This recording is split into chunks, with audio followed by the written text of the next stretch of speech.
여러분 안녕하십니까? 라디오 전망대 이용선입니다.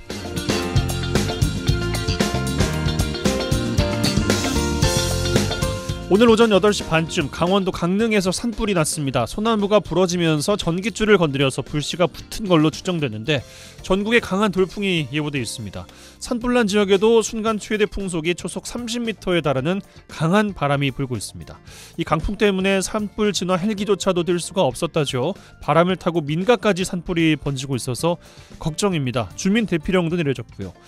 또 국가 지정문화재 보물이자 명승지역에 포함된 경포대까지 불이 번지고 있어서 문화재 일부 소실도 됐다는 소식입니다. 매주 크고 작은 산불이 발생해서 가슴을 졸이고 있는데 산불이 발생한 재난 상황에서 골프 연습과 술자리를 가졌다가 사과했던 김진태 강원도지사, 산불이 났던 다른 날 골프 연습장을 찾았다고 보도한 기자를 고소했다고 하죠. 오늘만큼은 진실 공방을 떠나서 산불 진화에 최선을 다해서 대응해 주시기를 바랄 뿐입니다. 오늘 라디오 전망대가 준비한 소식입니다. 지역 소식들 뉴스 브리핑 통해서 들어보고요. 매주 화요일 코너 언더독 문화산책 차례로 이어집니다. 잠시 후에 뵙죠.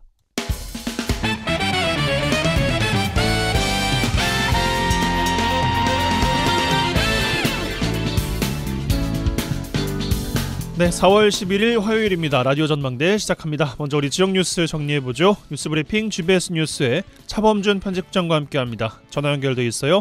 안녕하십니까? 네, 안녕하세요. 네, 자 순천에서 시작합니다. 순천시 특정 지역 도시 개발 비리 의혹이 검찰 수사를 받고 있습니다. 그런 가운데 순천시 퇴직 공무원이 개발 인허가에 참여한 설계 용역업체에 취업을 한 사실이 알려지면서 논란이 되고 있네요. 네, 순천시 풍덕지구 개발 비리 의혹과 관련해 검찰이 해당 개발조합에 대해 수사를 벌이고 있는 가운데 전 순천시청 강부 공무원이 도시개발조합 설계 용역을 진행한 회사에 취업을 한 것으로 확인되면서 지역에 논란이 되고 있습니다. 이 언론 보도에 따르면 해당 도시개발 인허가 과정에서 처음에 여러 차례 순천시가 인허가 신청을 반려했지만 나중에 순천시 퇴직 공무원이 취업해 부사장으로 재직하고 있는 회사가 설계 용역을 수용해 사업 인허가가 진행되었다는 의혹이 제기됐습니다. 특히 순천시가 해당 사업과 관련한 인허가를 진행하는 과정에서 조합 임원이 순천시가 설계 용역 업체와 사업 시행자 선정과 인허가 과정에 영향력을 발휘했다고 추측되는 이 녹취 발언이 나온 것으로 전해지고 있습니다. 일부 조합원들은 언론을 통해 조합 임원이 조합 용역업체와는 소통이 안 되고 용역사를 교체해야만 순천시에서 사업 인가를 내주고 빠르게 개발이 된다는 말을 했고 순천시 담당 부서 말을 듣지 않으면 원활한 사업 진행이 어렵다는 식으로 이 특정 업체를 선정했다는 주장도 나왔습니다. 순천시 공무원의 퇴직 후 연관 업무 업체 취업과 관련한 논란은 이번이 처음이 아닌데요. 이 무리한 사업 추진으로 지금도 논란이 되고 있는 순천시 삼산 망북지구 민간공원 특례사업 관련 업체에도 시 공무원이 부사장으로 취업한 사실이 알려지면서 지역에 논란이 된 바 있습니다. 예, 취업을 했다 하면 부사장이네요. 시 공무원이 퇴직하고 자신이 맡은 업무와 직무 연관성 있는 회사에 고위 간부로 취업을 했습니다. 정상적이라고 주장을 하겠습니다만 주민들의 정서로서는 쉽게 이해하기 어렵지 않겠습니까? 네, 공무원이 퇴직하고 새로운 직업을 찾는 것은 직업 선택의 자유가 있기 때문에 제3자가 관여할 일은 아닙니다. 시 소속 공무원이 퇴직하고 자신이 몸담았던 근무 부서에서 처리하던 업무에 직접적인 연관이 있는 기업에 간부로 취업했다면 사실 누가 봐도 오해의 여지가 있습니다. 더구나 퇴직 공무원이 이직한 직장에서 시를 대상으로 추진해온 일이 막혀있다, 어느 시점에 잘 풀렸다면 합리적인 의심까지 드는데요. 순천시의 경우 앞서 언급한 망북 삼산지구 특례사업과 이번 풍덕지구 사업의 연관 업체에 시 퇴직 공무원이 서로 약속이나 한 듯이 부사장이라는 직책으로 취업한 부분은 이 우연의 일치라고 보기에 무리가 있어 보입니다. 또한 두 가지 사업 모두가 수사기관으로부터 수사를 받았거나 수사가 진행 중이라는 점에서 시 공무원의 퇴직 후 연관 업체 취업이 시의 인허가 업무 추진에 신뢰도를 떨어뜨리고 있다는 지적입니다. 비슷한 논란이 지역에서 계속 이어지고 있지만 이를 감독하고 관리해야 할 순천시의 대처가 제대로 이루어지지 않고 있는데요. 결국 지역에서 발생하는 도시개발 사업 관련 인허가 비리 의혹의 빌미를 순천시가 스스로 제공하고 있다는 생각을 지울 수가 없습니다. 예, 순천시의 허술한 민간공원 특례 사업 인허가 업무가 얼마 전 법원으로부터 무효 판결까지 받은 점을 감안하면 순천시 퇴직 공무원에 대한 관리 감독 책임도 무거워 보입니다. 자, 광양으로 가겠습니다. 광양시 황금지구 아파트 입주 예정자들이 거주 지역 바로 인근에 폐기물 처리장 인허가를 내줬다면서 사업 취소를 요구하고 나섰습니다. 광양시 난감해하고 있어요. 네, 광양시 황금택지개발지구 아파트에 입주를 앞두고 있는 입주민들이 인근 황금산단 폐기물 처리장 조성과 관련해 해당 처리장의 사업계획의 전면 재검토를 요구하고 나섰습니다. 이 광양시는 관련 법률상 시설 철회가 불가능하다는 입장이어서 진통을 겪고 있습니다. 지역 주민들은 이 정인화 광양시장 면담을 통해 해당 폐기물 처리장 시설이 설립 예정인 학교와 불과 1.8km밖에 떨어져 있지 않다며 정 시장에게 전면 백지화를 요구하고 사업 백지화가 불가능하다면 매립 규모를 최소화하고 거주지와 최대한 떨어진 산단의 다른 곳으로 장소를 옮겨달라고 요구했습니다.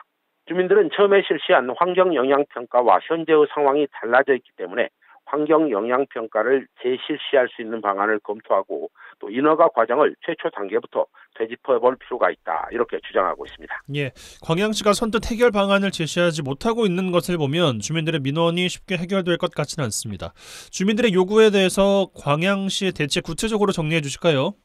네, 논란이 되고 있는 폐기물 처리장이 황금산단에 위치하고 있는데요.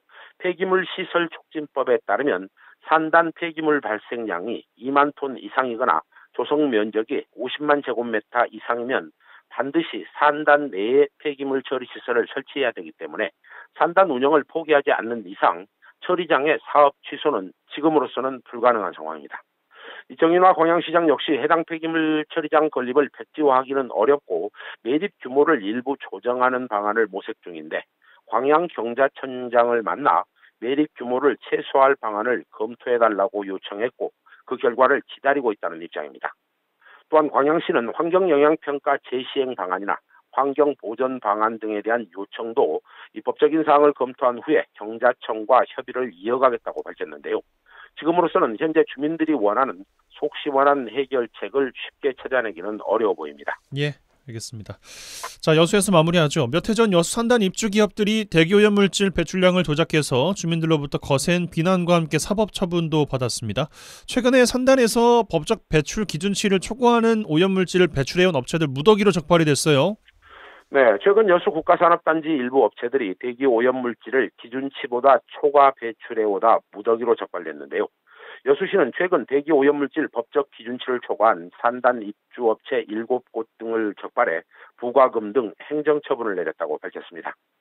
이번에 적발된 회사 중 화학제품 제조사인 롯데미쓰이화학은 탄화수소나 일산화탄소, 염화수소 배출 농도를 기준치인 4ppm을 무려 4배나 초과해 여수시로부터 3,454만 원의 부과금 처분을 받았고 환경개선 이행보고서까지 제출한 것으로 확인됐습니다.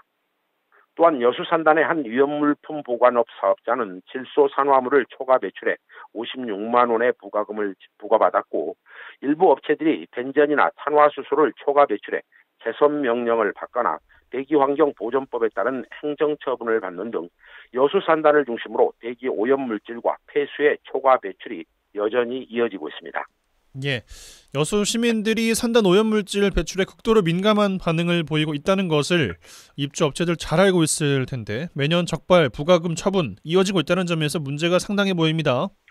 네, 진행자님 말씀대로 여수 산단의 각종 산업재해, 폭발 사고, 오염물질 배출로 인한 주민들의 우려가 갈수록 커져가고 있습니다. 산단의 오염물질 배출이나 단속, 부과금 처분이 매번 반복되고 있다는 점에서 주민들의 불만이 커지고 있습니다. 여수 지역 주민들은 매년 행정당국이 오염물질 배출에 대한 단속과 부과금 처분이 이어지고 있는데도 입주기업들의 오염물질 배출이 끊이지 않고 있는 것은 단속에 따른 행정처분이 부과금 처분 등에 국한돼 있어 기업들이 경각심을 갖고 있지 않다고 주장하고 있습니다. 주민들은 산단에 입주한 업체가 규정한 허용 기준을 초과한 물질을 배출할 경우 공장 가동 중지나 사업 취소 등 초강경 조치가 내려져야만 여수 산단의 오염물질 배출이 근절될 것이라고 주장하고 있습니다. 네, 뉴스브리핑 GBS 뉴스의 차범준 편집국장과 함께했어요. 고맙습니다. 네, 고맙습니다. 매주 화요일 그들의 이야기가 수면 위로 올라옵니다. 탑독이 되는 그날까지 언더독 토론. 매주 화요일 전남 동부권 언더독들의 핫한 토론, 언더독 토론 시간입니다. 자, 오늘 함께할 두 분 소개해드릴 텐데요. 먼저 오랜만에 뵙습니다. 4선 진보당 광양시의 백성호 부의장, 어서 오십시오. 네, 반갑습니다. 더 나은 내일을 만드는 진보당 광양시의 백성호 의원입니다. 예, 또 한 분 모셨습니다. 어제 예고를 잠깐 해드렸는데 전남에서 보수정당 최초 기초의원입니다. 순천시 의회 이세연 의원 나오셨습니다. 어서 오십시오. 네, 안녕하십니까. 27년 만에 순천과 전남에서 탄생한 첫 보수시의원 순천시 국민의힘 비례대표 이세연 의원입니다. 초대해 주셔서 고맙습니다. 반갑습니다. 한 분은 너무 이제 오랜만에 뵙는 것 같고 한 분은 너무 또 좀 떨고 계신 것 같고 두 분과 함께 이번 주 한번 해볼 텐데 아주 기대가 많이 됩니다. 백의원님 왜 이렇게 얼굴이 새까맣게 타셨어요?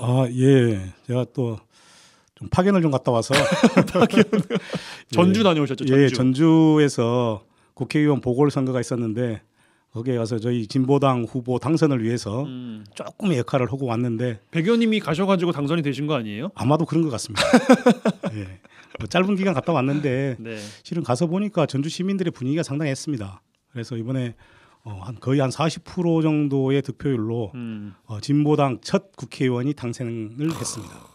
저희들이 원외 정당에서 원내 정당으로 발돋움하는 날이었습니다. 진짜 언더독 정당에게는 역사적인 날이었잖아요. 역사적인 날이죠. 서로밖에 12년 정도 만에 지금 국회의원이 한 명 당선이 됐으니까 예. 저희들 입장에서는 굉장히 역사적인 날이라고 봐야 되겠죠. 예. 그리고 전주 시민들이 이렇게 뭐 소수 정당에게 국회의원을 이렇게 탄생시켜 준 거와 관련해서는 정말 많은 기대를 하고 계실 거라 생각을 들고 임기는 1년밖에 되지 않지만 1년의 임기 동안 진보정당의 의정활동이 뭐가 다른지 정확하게 좀 보여줬으면 좋겠다. 또 그렇게 노력할 것이다. 그렇게 말씀드립니다. 예, 그러게요. 말씀하신 것처럼 1년밖에 안 남았는데 다른 분들은 말입니다. 1년 안에 이제 또 다음 총선 준비하신다고 또 여념이 없을 텐데 1년 안에 보여주는 것까지 해야 되니까 더욱더 많은 또 부담이 또 되실 것 같아요. 그렇죠. 아무래도 지금 이제 등원을 했는데 많은 부담이 될 걸로 보여집니다. 지역에 산적해 있는 현안 문제부터 시작해서 또 국회의원들의 또 해야 될 역할이 있지 않겠습니까? 예. 그렇기 때문에 상당한 부담을 안고 당선되었고 짧은 기간이지만 좀 진보정당 의원이 왜 필요한지와 관련해서 충분한 의정활동을 좀 해줬으면 좋겠다 하는 또 당원으로서의 또 기대도 큽니다. 알겠습니다. 오래 기다리셨어요. 이세연 의원님. 예. 네.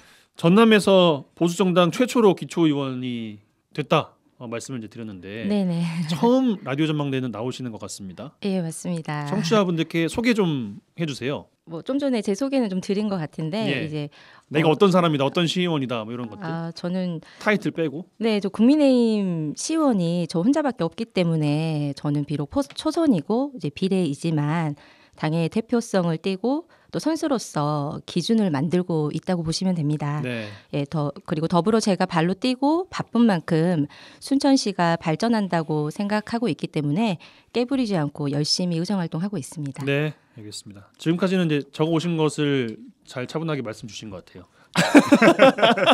하지만 이제 20분 동안, 30분 동안 해보시면 절대 그게 이제 안 통할 것이라는 것. 근데 보시면은 완벽한 이제 지역에서는 언더독 정치인이긴 합니다. 백 의원님께서 보시기에 의원님은 어떻게 좀 보고 계신지도 궁금한데 주실 말씀 있으실까요? 그 정치라는 게 정말 다양한 색깔을 가지고 있는 정당이나 의원들이 저는 반영이 돼야 된다 보거든요. 예를 들자면 우리 사회 구성원도 뭐 각계각층에 있는 분들이 많이 있기 때문에 예. 우리 사회를 대변하는 것이 또 시의회지 않습니까? 그런다고 보면 정당도 다양해야 되고 연령도 다양해야 되고 뭐 남녀 성비라든지 실제로 그 지금까지 살아온 삶이 다양한 사람들이 의회로 들어와야 시민을 대변하는 것이다. 저는 이렇게 생각을 합니다. 그런 의미에서 본다면 국민의힘 비례대표 의원이 들어온 것은 역사적인 일이기도 하고 저는 기대도 상당히 많이 있다. 그 나물의 그 밥이 아니라 새로운 정치 세력이 들어옴으로 해서 서로 간의 경쟁이 되거든요. 굉장히 건강한 경쟁이 된다. 왜냐하면 저는 이세영 의원님이 의정활동을 하면서 기존에 있는 의원님들하고의 차별화를 노리기 위해서라도 더 적극적으로 의정활동을 할 겁니다. 맞습니까? 그 과정, 님? 네, 맞습니다. 그 과정에서 네. 반사이익은 시민들이 보는 거죠. 그렇죠. 그래서 맞아요. 건강한 경쟁이 시민들에게 득이 되기 때문에 저는 음. 다양한 정당이나 다양한 정치 세력들이 제도권 내에 들어가야 된다. 국회를 봤을 때 더불어민주당과 국민의힘이 있을 게 아니고 저희 진보당도 많이 들어가야 된다. 저는 그렇게 생각을 합니다.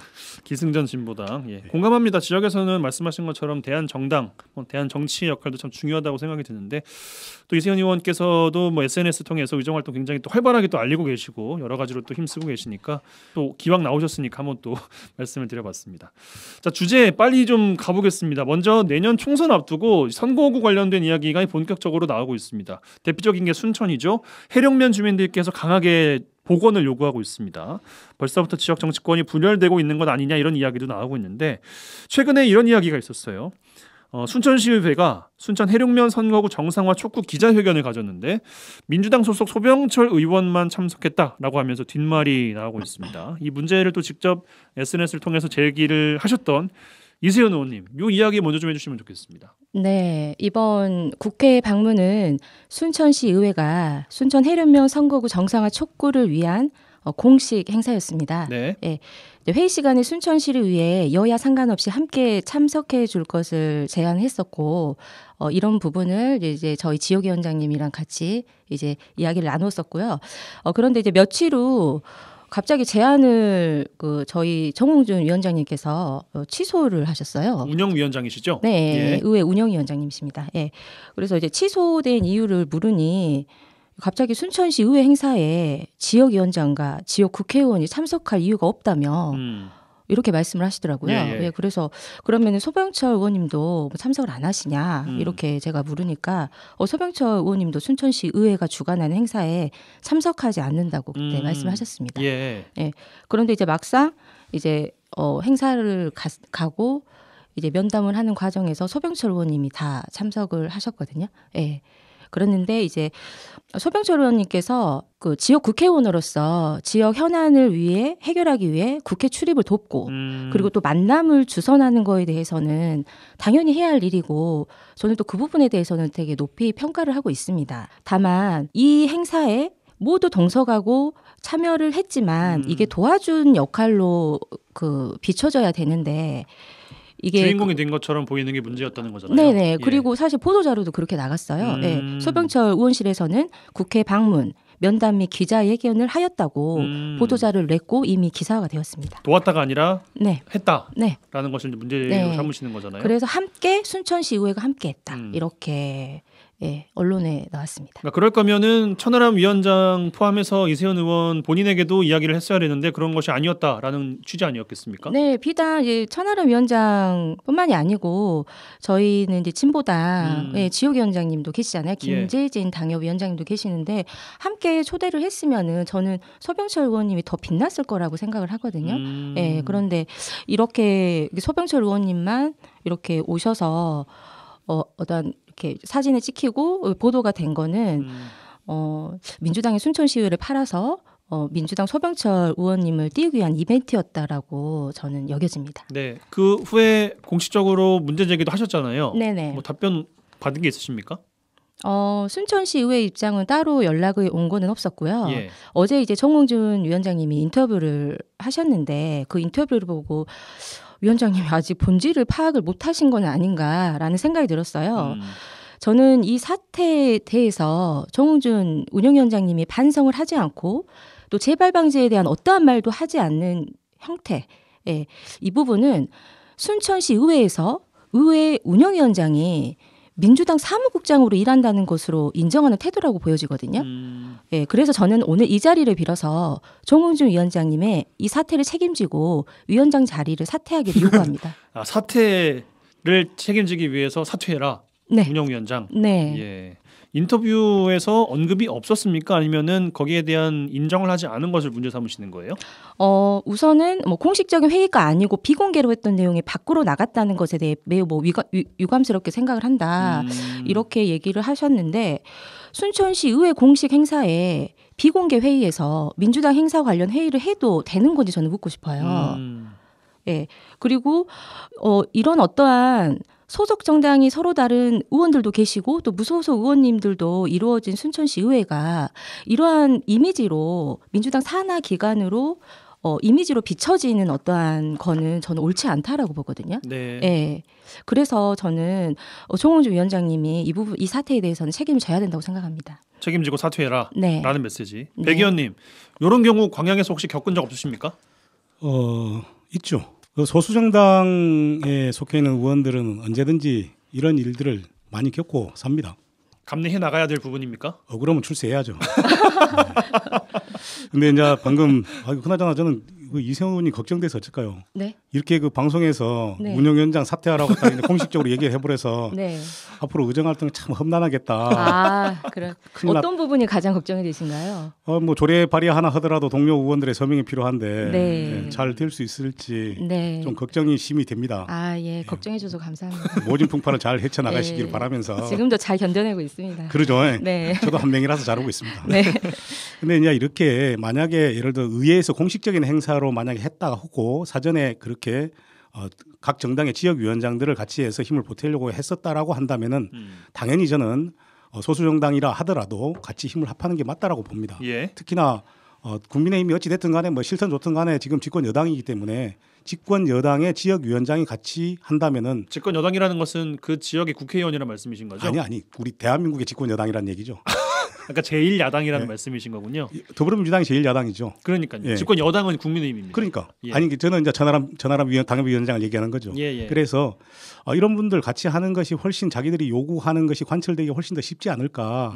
그렇기 때문에 같이 힘을 합하는 게 맞는데 그러지 않은 거와 관련해서는 좀 애석하고 만약에 그 순천시 의회 공식적인 행사가 아닌 의원들의 몇몇 의원들이 만약에 그렇게 했다라고 하면 민주당 소속 의원들이 그렇게 했다 하면 당연히 자기 소속 예를 들어 국회의원만 불러갖고 하는 것은 당연하죠. 그렇기 때문에 이게 공식적인 행사였냐 의회에 아니면 몇몇 의원들의 예를 들어서 기획안이었냐 이거에 따라서 판단이 좀 달라질 걸로 보여집니다. 예. 마지막으로 이세훈 의원님 이 주제 관련해서 뭐 더 입장 주실 만한 게 있습니까? 없으면 다음 주제로 넘어가겠습니다. 왜 저는 뭐 하고 싶은 얘기는 다 한 것 같은데요. 네. 이제 저는 순천시 의회는 시민에게 도움이 되고 의제를 찾고 좋은 정책을 만들기 위해 노력하는 순천 시민의 대표입니다. 그리고 뭐 아시다시피 국민의힘 저를 포함해서 진보당 의원 최미 의원님, 유영갑 의원님 그리고 무소속으로 활동하시는 우성원 의원님, 이봉남 의원님도 계시거든요. 예. 예, 그래서 민주당이 다수 있는 의회에서 또 다른 다양한 생각과 의견을 낼 수 있는 것이 참 순천 발전과 시민에게 도움이 많이 된다고 생각을 하거든요. 그래서 저는 이러한 의견들이 존중을 받고 또 서로 견제하는 곳으로 순천시 의회가 소통하고 협치하고 발전했으면 좋겠습니다. 알겠습니다. 이렇게 제가 드린 주제는 마무리하고요. 잠시 광고 듣고 두 분 언더독 패널들께서 꺼내주시는 주제로 돌아오겠습니다. MBC 라디오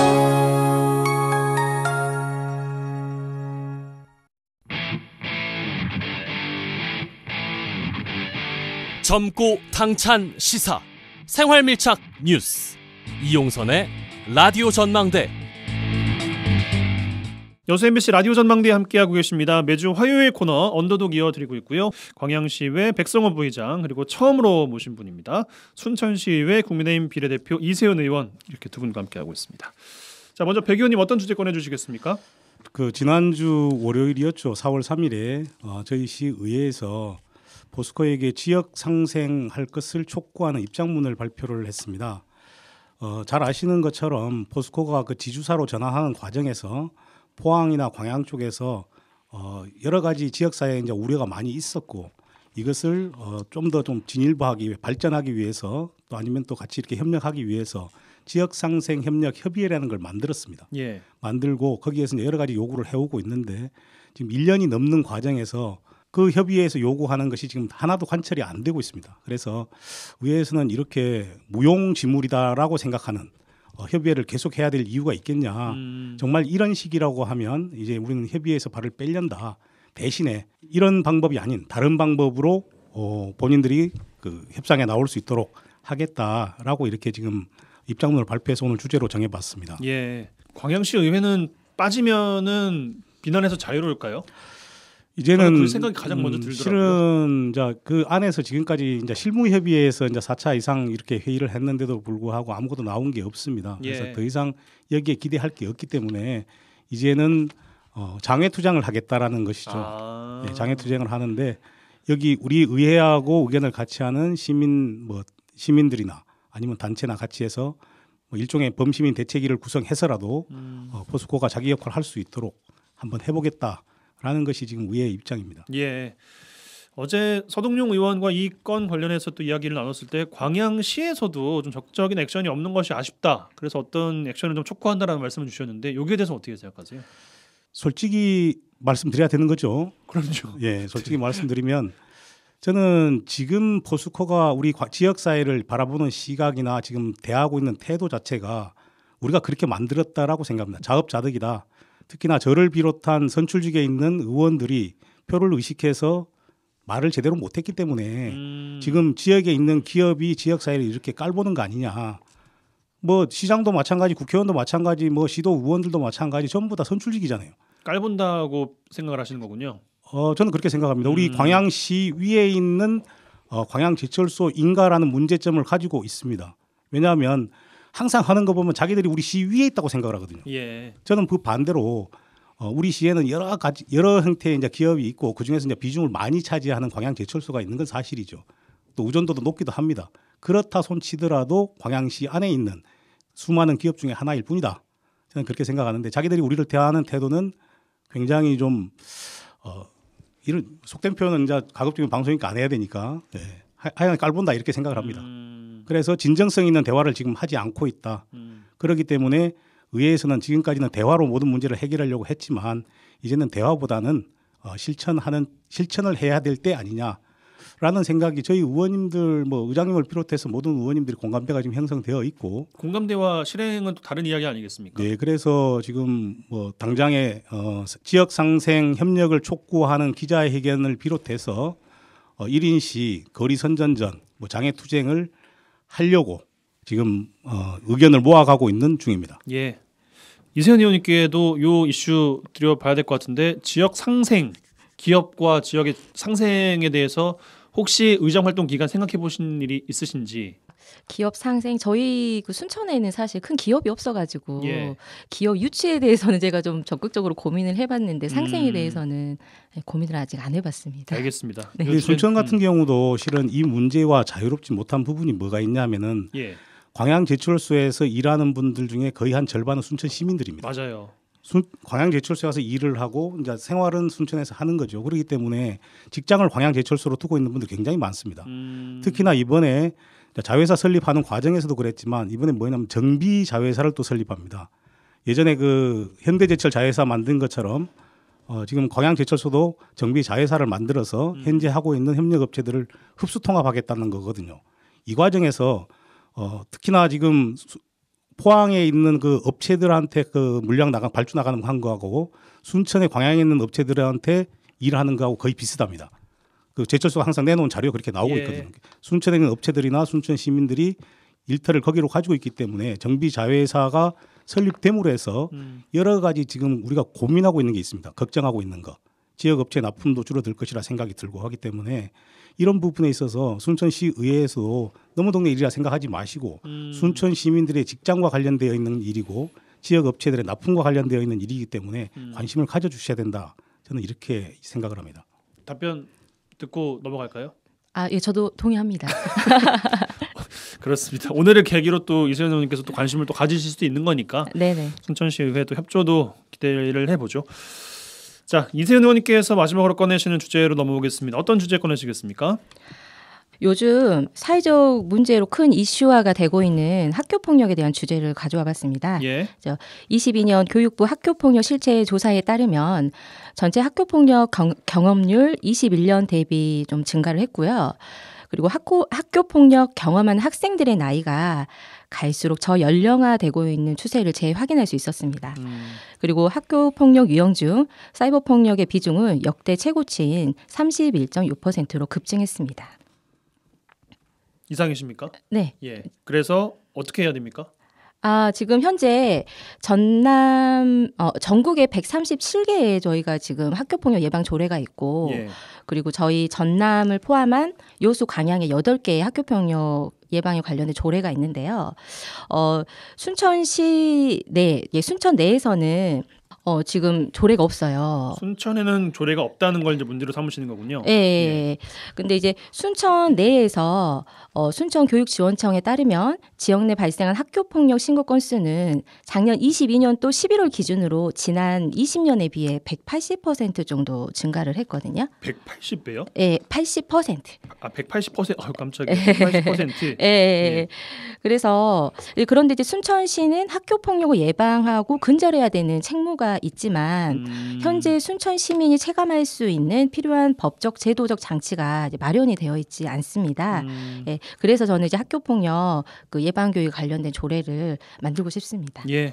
조례가 없으면 일단 없는 것대로 짚어볼 문제가 있겠고 조례가 있는 지역은 조례가 있음에도 발생하는 것 여기에 대해서는 또 어떤 보완책이 필요한지도 이제 짚어봐야 될 필요가 있겠습니다만 네. 준비를 그래서 하고 계십니까? 네, 지금 몇 달째 준비를 하고 있습니다. 어떤 내용들이 담겨 있습니까?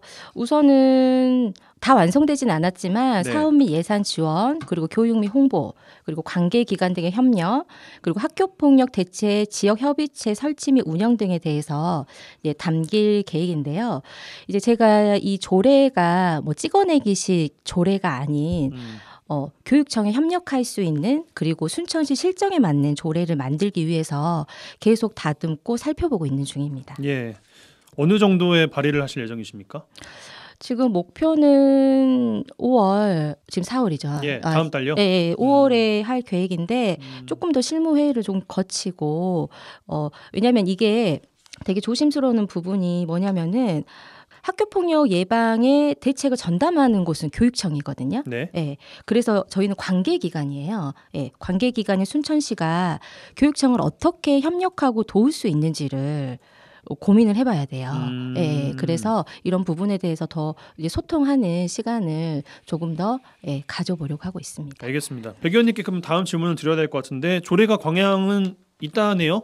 이세훈 의원님 말씀에 따르면 네, 있습니다. 네. 학교폭력 예방 및 대체에 관한 법률이 보니까 2012년도에 제정이 됐는데 일찌감치 만들어졌네요. 예, 그 이후에 조례가 전국적으로 137개가 지금 제정되어 있고 자치단체별로 보면 2012년도에 제정된 데가 있고 지금 현재 이제 제정을 하고 있는 데가 있거든요. 의원님께서 말씀하시는 것처럼 이제 찍어내기식 조례라고 말씀하셨는데 실은 137개가 거의 대부분이 찍어내기식 조례가 맞습니다. 비슷비슷합니까? 네, 다 똑같습니다. 다 똑같은데 이유가 뭐냐면은 실은 이 조례가 없어도 법률에 의해서 지금 할 수 있는 거거든요.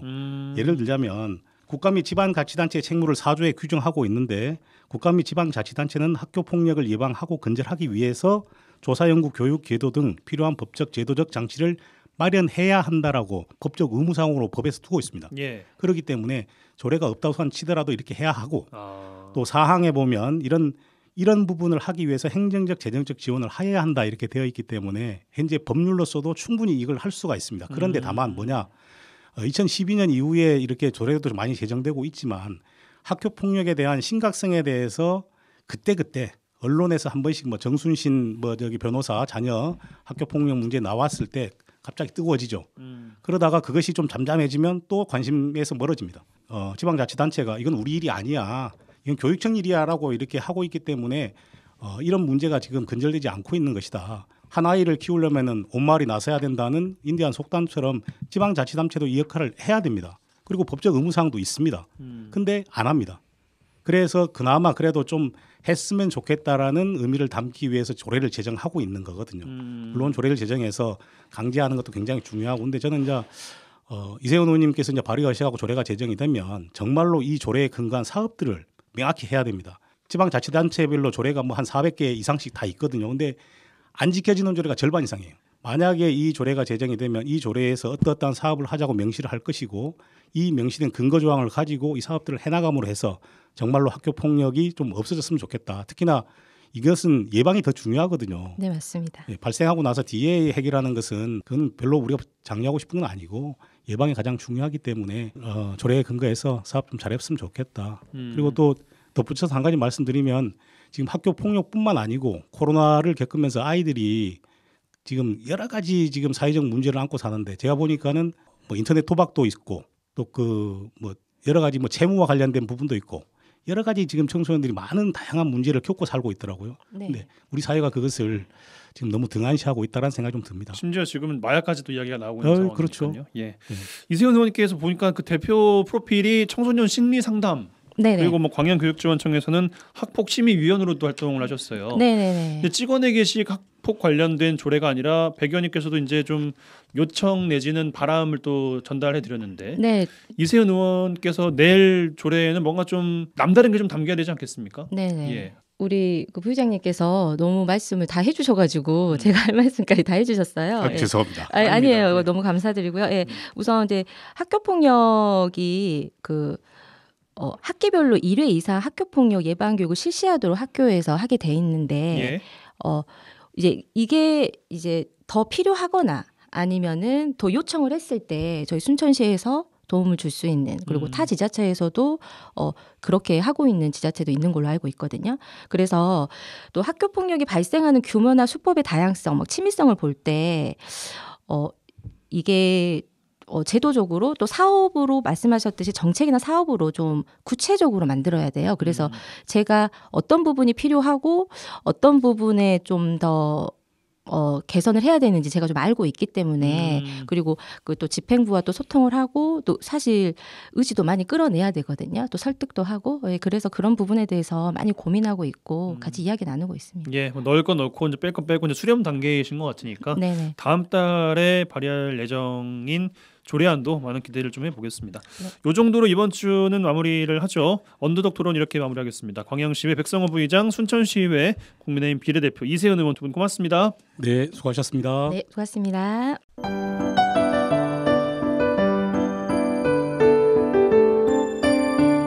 라디오 전망대 문화 산책. 네, 문화 산책 시간입니다. 김지연 리포터 나와 계세요. 어서 오십시오. 안녕하세요. 네. 이번 주 어떤 문화 소식입니까? 네, 고수동 천사 벽화마을을 걷다 보면 들르게 되는 곳이 여수 달빛 갤러리인데요. 이곳에 지역 내 시각예술 분야 작가 기획 전시가 5월 7일까지 열리고 있습니다. 현재 우리라는 주제로 김금옥 서양 화가의 작품 30여 점이 꾸며져 있는데요. 개인주의가 만연한 시대에 사회 통합을 기원하면서 우리 민족이 가진 저력을 잊지 말자라는 주제의식을 담고 있습니다. 존재와 일상의 의미를 따뜻하게 화폭에 담아낸 김은옥 작가 이야기 들어보시죠. 안녕하세요. 김금옥입니다. 그림을 하고 있으면 가장 행복하고 또 이러한 재능을 주신 분께 엄청 감사하고 중요한 것은 그림 그린 자체가 굉장히 행복해요. 오늘 우리전에서 선생님과 작품 이야기 한번 나눠보도록 하겠습니다. 우리 집이라는 작품이더라고요, 이게. 네네. 저도 실제 어렸을 때 이런 집에 살았었고 오동 돌아가는 길이 나버려서 없어졌군요. 네. 근데 이건 이제 국동에 아직 이러한 집이 남아있어요. 잡초도 굉장히 많이 자라있고 단층주택에서 살았었죠, 예전에. 네. 회설에 나와있듯이 나의 살던 고향은 꽃피는 산골이 아니어도 좋다. 꽃동네가 아니어도 좋다. 엄마, 아버지, 할머니, 할아버지, 언니, 오빠, 동생이 살았던 우리 집. 우리 집이어서 좋다. 기억의 저 끝에서 쏟아지는 웃음소리. 시끄럽다며 소리지르는 우리 아버지 고함소리. 잠든 자식들 머리맡에서 밤새워 모기 쫓는 우리 엄마 부채소리. 소리가 들리는 우리 집이다. 그대로죠. 지금 여기가 뉴딜 정책으로 지금 전부 다 이제 그 개발이 된다 그러대요.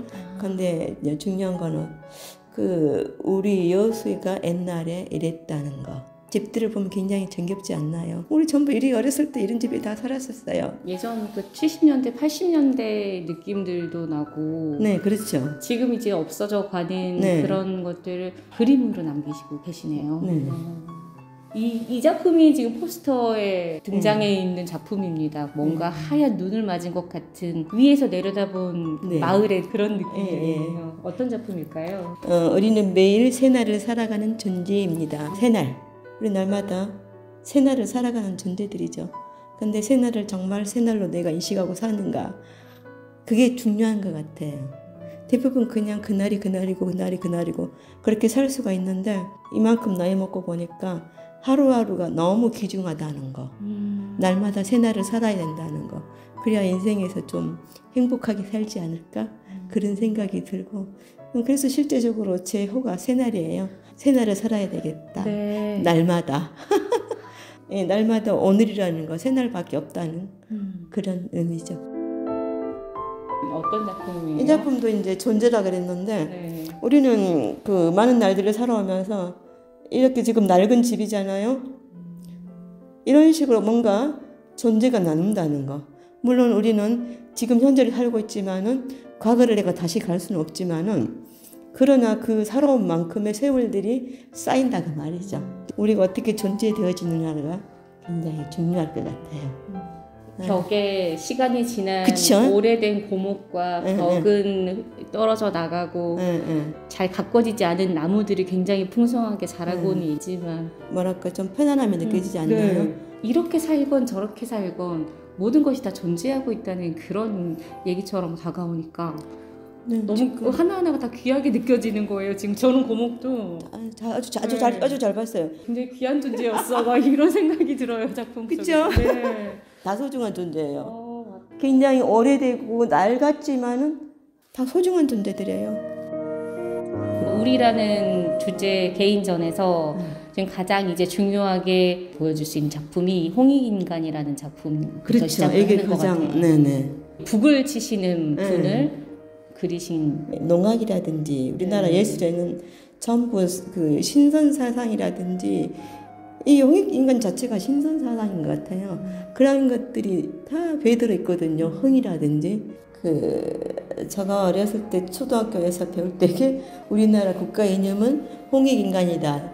그 홍익인간이라는 것은 널리 이롭게 하라. 그래서 우리 민족들은 이렇게 좋은 그 소양들을 5,000년에 걸쳐서 그 DNA가 있기 때문에 충분히 가능성이 있는 민족이죠. 저기 개인주의라든지 서양 사상이 들어서 지금 많이 우리를 잃어가고 있는 상황이지만 우리로 딱 돌아갔을 때에는 세계가 놀라는 그러한 저력이 있는 거죠. 물질적으로 지금 굉장히 풍성한 시대지만 행복하지 않아요. 그 사람이 어떤 정체성을 가지고 있냐에 따라서 좀 더 나은 삶을 살아가지 않을까요? 그래서 그런 의미에서 이제 우리나라의 그러한 신바람이 나게 해달라. 그러한 마음으로 이걸 그렸죠. 그 우리라는 말이 그 다른 나라에는 뭐 우리 남편 이해가 안 간대요. 근데 우리는 다 통하잖아요. 뭐든지 우리로 다 통하잖아요. 우리 집. 네. 내 집이 아니고 우리 집. 네. 맞아요. 이층 전시실은 꽃밭으로 꾸며져 있습니다.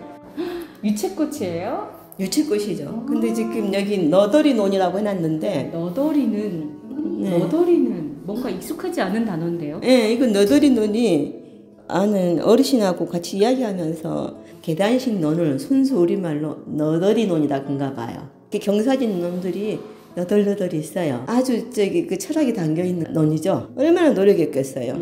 계단을 쌓고 물이 흘러가지 않도록 죽기 아니면 살기 노력해도 하늘이 도와줘야지 살 수 있다는 그런 의미죠. 별 이야기라고 제목을 붙였어요. 별 이야기라는 제목 안에 네. 구들초 꽃들을 이렇게 다 채워 놓으신 거예요. 네. 그러면 제가 이걸 한번 읽어볼게요. 하늘이 땅이 없었던 그런 세월이 있었다.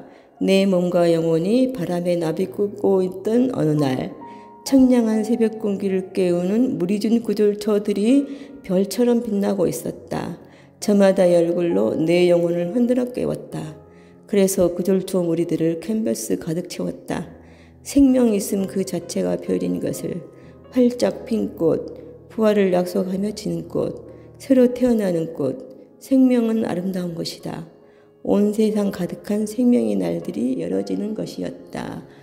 사람은 누구나 다 행복하게 살고 싶고 빛나고 싶고 스타가 되고 싶고 다 그러고 살죠. 근데 여기 보면 지금 새로 태어나는 꽃도 있고 그 다음에 지는 꽃도 있고 활짝 핀 꽃도 있고 그래요. 새날 그걸로 연결해서 봤을 때에 이 생명이 귀하지 않는 생명이 없어요. 누가 됐든 간에 이 세상에 있는 생명은 아주 작은 생명이라 할지라도 생명 그 자체가 중요하다는 것을 이야기하는 거죠. 그래서 지는 곳은 지는 꽃대로, 피는 것은 피는 꽃대로 서로의 있음을 존중하는 거. 누구나 할 것 없이 생명이라는 자체가 귀중하다는 거죠. 그래서 새날을 살아야 되고 일상 무지하게 중요해요. 일상을 이렇게 최선을 다해서 날마다 이렇게 살아야 된다는 거. 이러한 날이 하나하나 이 일상이 모여서 인생이 되는 거잖아요. 선생님 그림 그리실 때 네. 상상을 해봤거든요. 네. 되게 행복해 보이실 것 같은 거예요. 네, 엄청 행복했어요. 그림 그리시면서 또 어떤 생각들 많이 하세요? 황홀경이 들어가는 거 있죠. 네. 뭐 심지어는 제가 지금 그 아동센터에 근무하고 있는데 저도 원래 그 음악을 하는 사람이라서 이 미술은 어려서부터 내가 언젠가는 그림을 그릴 것이다.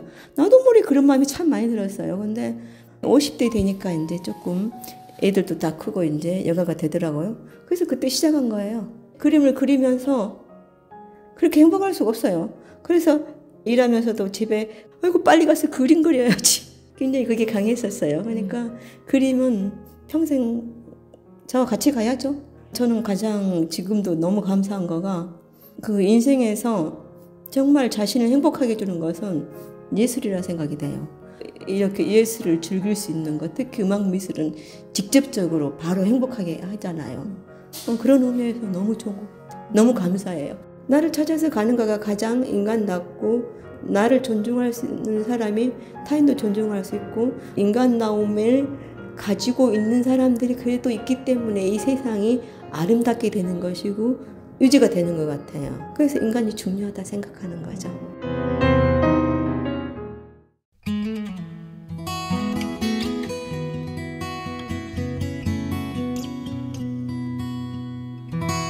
네, 4월 11일 화요일 라디오 전망대 오늘 준비한 소식은 여기까지입니다. 오늘도 고생 많으셨습니다.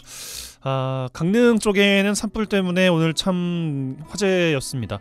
비가 조금씩 여수에는 땅이 젖을 정도로만 와 있는 것 같은데 비가 좀 왔으면 좋겠다 이런 바람도 좀 가져보고요. 예. 성시경의 희재 흐르고 있습니다. 이 노래 짧게 들으시고요. 내일 저녁 6시 5분에 다시 인사드리죠. 이용선이었습니다.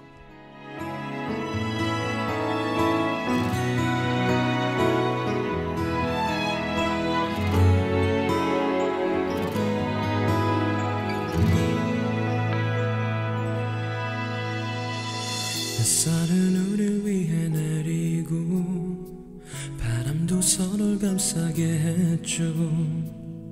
우리 웃음 속에 계절은 오고도 갔죠.